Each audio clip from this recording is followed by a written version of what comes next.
સમજાય કે હવે ક્યાંય મૂર્ખ નથી બનવું, ક્યાંય ભટકવું નથી.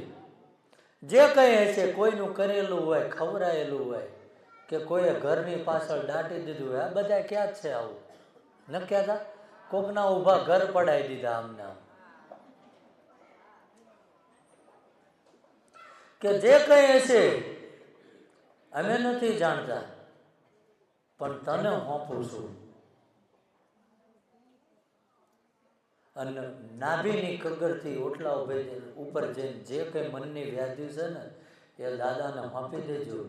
અને મારો આત્મવિશ્વાસ એવું બોલે છે કે નકરું તમારી પાસે નથી કેવરાવતો, સામે આ ઠાકરની સાક્ષીએ હું દુઆ કરું છું કે કાલ મારા પરિવારનું શું થશે આવું મેં ક્ષણિકે ના વિચાર્યું હોય. અને નોકરીથી સીધો દોડીને અહીં આવ્યો હોય, અહીં આવવાવાળાની જે કંઈ થઈ એ સેવા કરી હોય અને 25 માળા તારી કરી હોય તો દાદાને એટલું જ કહું છું કે આમને તકલીફ શું છે એ હું પૂરેપૂરું નથી જાણતો, તું તો જાણસ ને. એના કર્મમાં હોય કે ના હોય, પણ મેં નિર્દોષ ભાવે જો 25 માળા તારીખ મેં કરી હોય અને એ કંઈ જે કંઈ મારી જોડેમાં તપ ભેગું થાય ને એ મારે નથી જોતું, આવવાવાળાને આપી દીધું. આવું તમને કોઈ ક્યાં ત્યાં જજો તો અહીં ના આવતા. સમજાય? કારણ કે હું જે દ્રષ્ટિથી દાદાને ભાળી ગયો એ તમે ભાળી શકશો એવું જરૂરી નથી. આખું તો ભગવાને બધાને આપી, અમુકને નંબર છે અમુકને નથી, છે કે નહીં? એમાં વસ્તુ એવી છે કે મેં જે એની સહાનુભૂતિ કરી એ તમે કરી શકો એવું જરૂરી નથી, પણ પ્રયાસ કરજો. હું કરું છું એવું તમે કરી શકો છો. તમારી અંદર આત્મવિશ્વાસ જગાડશો ને તો. સમજાય? હા, અહીં કોઈ સિસ્ટમ નથી ને અમારે કોઈનું કંઈ જોતું નથી. અને જેથી આ સાનિધ્ય દ્વારા તમારા ગામમાં કોઈ દાન ફાળો માગવા આવી ને તેથી અમને ભર બજારે ગોળી મારીને મારી દેજો. કશું જોતું નથી. કોઈ એવું કહી દે, સાબિત કરી દે કે બાપુએ અમારું આ કામ કરવાના આટલા પૈસા લીધા, તેથી આ પરબડું મૂકીને માર નીકળી જવાનું. કારણ કે મને ખબર છે હું તમારી બધાની પાસે હું કામ માગું. હું જેની ઉપર વિશ્વાસ છે એની પાસે ના માગું કે આ બધા આવવાવાળા તારા જ છે અને તે મને નિમિત્ત બનાવ્યો છે. જ્યાં લગીન યથાશક્તિ અમારી હશે, આ પેટીમાં જે જોગવે હશે ને અમારી પાસે જે હશે એ અમે આવે એને પ્રસાદ રૂપે ખવડાવશું. ક્યાંય માગવા નહીં નીકળે. અને આમ તો બોલાય નહીં, પણ હું ગર્વ મહેસૂસ કરું છું કે તમારી જેવા જે કોઈ આજ ઘણાય શહેરો એવા છે, સુરત છે, અમદાવાદ છે, રાજકોટ છે, ભાવનગર છે, વલભીપુર છે, અસંખ્ય સિટી છે કે જે કોઈ અહીં સેવામાં આવે છે અને એને આ શબ્દો વાગી ગયા ને, જે કંઈ પોતાની આર્થિક કમાણી છે એમાં એ પોતાના શહેરમાં નિરાધાર મજૂર માણસો છે ને એને અઠવાડિયામાં એક દાડો જમાડે છે. એટલે હું એવું માનું છું કે મને ભગવાને આપી દીધું ભાઈ કે જો અમે કોઈને કહેતાય નથી તોય છતાંય દાદાના નામે, નકર અમે કશું નથી આપતા, પણ દાદાના નામે ત્યાં આગળ પોતાના અમે કહેવી છીએ કે અહીં તેલના ડબ્બા લઈને આવો ને એવું જરૂરી નથી. કદાચ તમે ના કરી શકતા હોય તો મૂકી દેજો, અમે ખવડાવી છે, માગતા નથી. પણ તમને એમ થાય જાતે જ કરવું છે તો તમારા, હું તો કહું એવું સાનિધ્ય કે ભોજનશાળા ચલાવો એવું નથી કહેતો કે કદાચ આપણા જ્યાં નોકરી કરવી છે ને ત્યાં કોઈક નિરાધાર કોઈ એવો માણસ નોકરી કરે છે અને આપણા ટિફિનમાં એક ટાઈમનું એનું જમવાનું લઈ જાઓ ને તો એ મોટો ધર્મ જ છે. 5 રોટલા વધુ મૂકી દેજો જેના મા બાપ દૂર બીજા રાજ્યમાં બેઠા છે, અથવા તો એ 2 કિલોમીટર દૂરથી આપણી ભેગું ધંધે આવ્યો છે, તો એક ટાઈમ કહેવાનું તું મારો ભાઈબંધ છું, અને હું એટલું માનું છું કે કદાચ એ ખાધેલું હરામ કરે ને તો એ મારો ઠાકર જાણે. બાકી કોક દીક તમને એવું કહે છે કે કદાચ તમે કંઈક કામમાં છો ને, આજ ના આવતા હું તમારું કામ કરી લઈશ, જોઈ લેજો. અને એ જો માણસ છે એ કદાચ ખાધેલું ભૂલી જશે ને તો મારો ઠાકર એવું કહેશે કે એ ગમે એટલી રાત છે, ગમે એવું અંધારું છે, એ રાજપાળીમાં ખવરાયું છે તો મારા ચોપડેથી ભૂંઈ નહીં જાય. એ તમને નહીં તો તમારી પેઢીમાં હું એ વ્યાજ સાથે પાછું આપવા આવ્યું. પણ આ તો બધાને એવું જ છે કે આજ ને આજ રોપીને કાલ જોતું છે. અમે આજ દર્શન કરી ગયા, હવે કાલથી સુખી થઈ જવા જોઈએ. એ તો ભગવાનના માત પિતા હતા, દશરથ રાજાની તો એ દુઃખી થયા છે.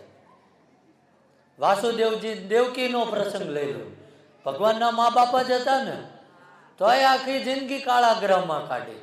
તો તમને મને જગત હડફેટે સડાવત શું નવાઈ છે? છે ધીરજ નથી આપણે, પણ સમય નથી લેતો. ફરી ક્યારેક આવો તો જે કઈ દાદા ઉજવાડ છે હું વાંચેલું તો બોલતો નથી, પણ અગત્યની સૂચના એ આપી દઉં કે મહત્વનું કાર્ય કરે છે અને અમે એમાં જોડાયેલા છીએ કે રેડ ક્રોસ બ્લડ બેંક, જે થેલિસીમિયાગ્રસ્ત, કેન્સર પીડિત કે કોઈ પણ શરીરમાં સક્ષમતામાં લોહીની જરૂર પડતી હોય, અને વારંવાર ઘણા એવા લોકો છે કે જેને 7 દિવસે, 10 દિવસે, 15 દિવસે, મહિને બ્લડ ચડાવવું પડતું હોય, એક આ એવી સંસ્થા છે કે નિરાધાર માણસોને તે મફતમાં લોહી પૂરું પાડે છે. એટલે કઈ અમે તમારી પાસે માગતા નથી, તમારે આપવું હોય તો આપજો, તમારું શરીર છે. ઊંધું ના બોલતા કે બાપુએ એક ટાઈમ જમાડ્યું ને આપણી પાસે લોહી લઈ લીધું, એટલે એવું ના કરતા. પણ સાયન્સ ગમે એટલું ટેકનોલોજીમાં આગળ જતું રહ્યું, પણ હજુ એવું નથી બનાવી શક્યું, કોઈ એવું મશીન નથી આવ્યું, કોઈ એવું પ્રેશર કુકર ન આવ્યું, કોઈ એવું ઓવન નથી આવ્યું કે બધું ખાવાનું મિક્સ કરો ને આ બાજુથી એમાંથી લોહી નીકળે. એવી ટેકનોલોજી હજુ નથી આવી છે. એટલે ભગવાને આર્થિક પરિસ્થિતિ આપણી ના આપી હોય કે કઈ ઘરની સક્ષમતા આપણી દાન કરે એવી ના હોય, તો હું તો એવું કહું છું કે શરીર જો સારું આપ્યું હોય તો આપણું 100 ગ્રામ લોહી રહ્યું ને એ કોકને જીવન દાન આપી શકતું હોય ને તો રક્તદાન એ મહાદાન જ છે. અને એ તમારું મન થાય તો આપજો, સમજાય ને? હા, એ અમે ક્યાંય આપી દેવું એવું જરૂરી નથી, પણ હા તમને ચોક્કસ એક વાત એ કહું છું કે કદાચ આપો તો ના આપો ઠીક છે, તમારા મનની વાત, પણ ક્યારે કટોકટીના ટાઈમે કોઈ તમારા પરિવારને લોહીની જરૂર પડે તો અહીં અમારો નંબર ફ્રીમાં છે. અડધી રાતે નંબર ડાયલ કરજો, 20મી મિનિટમાં ગુજરાતના કોઈ ખૂણે લોહી તમને પૂરું પાડશું. હા, આપો તો જ આપશું એવું નથી. અમને જે કરવાનું છે તો એ અમે કરશું જ. તમારેથી થાય કરજો, ના થાય કઈ જય ગોપાલ. સમજાય ને? એટલે વધુ સમય નથી લેતો, પણ જે કંઈ કદાચ દૂરથી આવ્યા હોય તો અહીં રહેવાની વ્યવસ્થા ફ્રીમાં છે.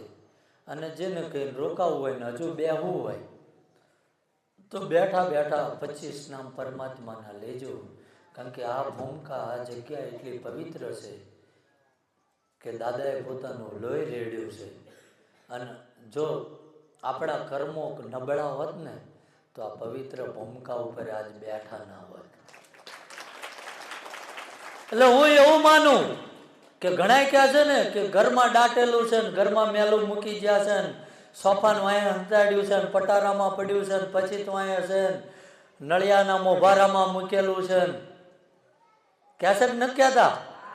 પણ હું એવો દાવો કે હું મારો આત્મવિશ્વાસ કહે છે, દાવો એટલે કે આના પુરાવા ના હોય, પણ આ ભૂમિકા આ જગ્યા એટલી પવિત્ર છે કે તમે આ નિર્દોષ ભાવે જો બેઠા છો ને, અને આ જગ્યાની ધૂળે કદાચ તમારા કપડે ચોટી છે ને, અને ઘરે જઈને કદાચ કાલ કપડાં બદલો અને એ થોડીક કણ જો તમારા ઘરમાં પડશે ને, 3 પેઢીની મેલસ કે મેલું દાટેલું હોય મારો પરમાત્મા હોય.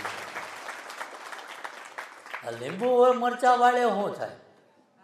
તો લીંબુ મરચાના શોરૂમ ના હોત, લીંબુ કેરોટના ભાવમાં વેચાતું હોય, હોનાની જેમ એ મોંઘું ના હોત, લોકોના દુઃખ દૂર કરે છે તો વાગ ના હોય.